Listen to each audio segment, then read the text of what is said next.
are self-evident propositions. There are a sort of propositions which, under the name of maxims and axioms, have passed for principles of science, and because they are self-evident, have been supposed innate, without that anybody that I know ever went about to show the reason and foundation of their clearness or cogency. It may, however, be worthwhile to inquire into the reason of their evidence, and see whether it be peculiar to them alone, and also to examine how far they influence and govern our other knowledge.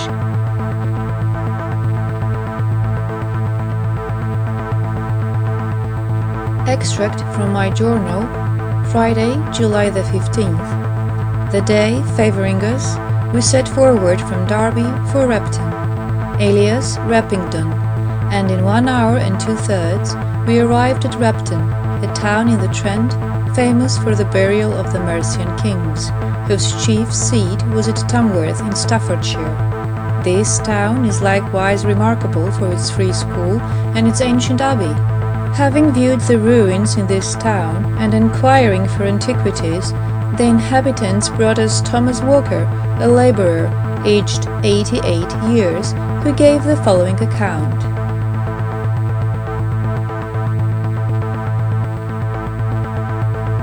Knowledge, as has been shown, consists in the perception of the agreement or disagreement of ideas. Now, where that agreement or disagreement is perceived immediately by itself, without the intervention or help of any other, there our knowledge is self-evident. This will appear to be so to any who will but consider any of those propositions which, without any proof, he assents to at first sight, for in all of them he will find that the reason of his assent is from that agreement or disagreement which the mind, by an immediate comparing them, finds in those ideas answering the affirmation or negation in the proposition.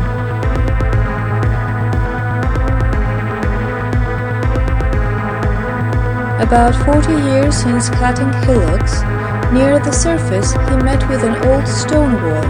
When clearing further, he found it to be a square enclosure of 15 foot. It had been covered, but the top was decayed and fallen in, being only supported by wooden joists. In this he found a stone coffin, and with difficulty removing the cover, saw a skeleton of a human body 9 foot long, and round it lay 100 human skeletons with their feet pointing to the stone coffin. They seemed to be of the ordinary size. The head of the great skeleton he gave to Mr. Bowers, master of the free school.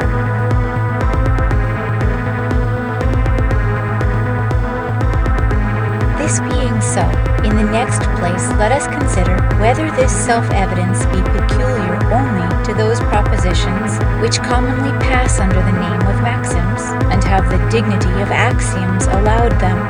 And here it is plain that several other truths, not allowed to be axioms, partake equally with them in this self-evidence. This we shall see if we go over these several sorts of agreement or disagreement of ideas which I have above mentioned, viz. Identity, relation, coexistence, and real existence, which will discover to us that not only those few propositions which have had the credit of maxims are self-evident, but a great many, even almost an infinite number of other propositions are such.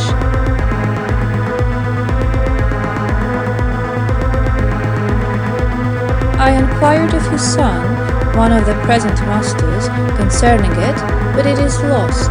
Yet he says that he remembers the skull in his father's closet, and that he had often heard his father mention the gigantic corpse, and thinks this skull was in proportion to a body of that stature.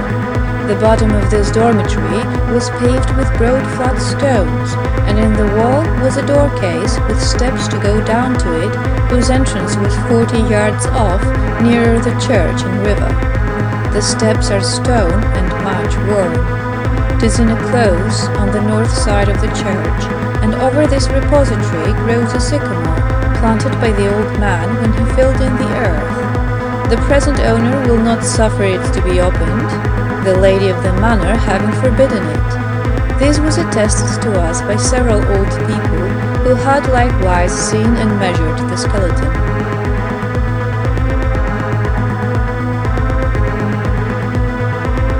For first, the immediate perception of the agreement or disagreement of identity being founded in the minds having distinct ideas, this affords us as many self-evident propositions as we have distinct ideas. Everyone that has any knowledge at all has as the foundation of it various and distinct ideas, and it is the first act of the mind, without which it can never be capable of any knowledge, to know every one of its ideas by itself, and distinguish it from others.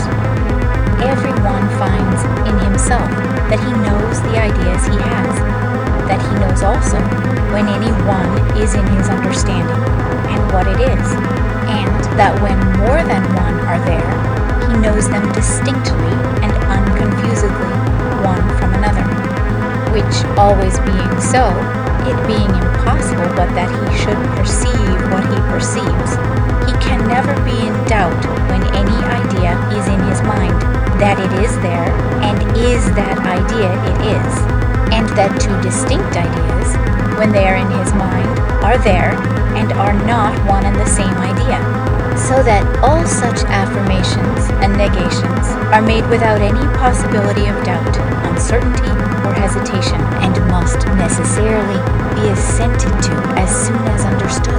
That is, as soon as we have in our minds determined ideas which the terms in the proposition stand for.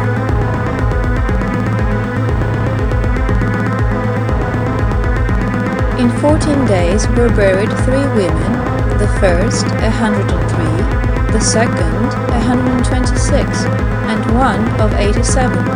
And the same year 2 sisters and a brother in and of that parish, the brother 92, the youngest sister 95, the eldest sister 98.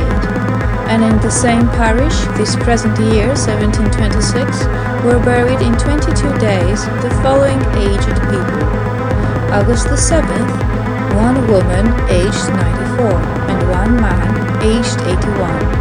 August the 4th, 1 man aged 68.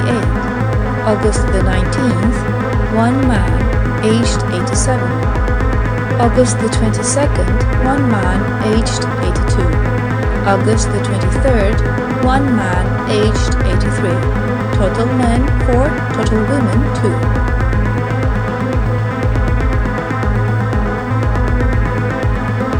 And therefore, whenever the mind with attention considers any proposition so as to perceive the two ideas signified by the terms, and affirmed or denied one of the other to be the same or different, it is presently and infallibly certain of the truth of such a proposition, and this equally whether these propositions be in terms standing for more general ideas, or such as are less so, v.g.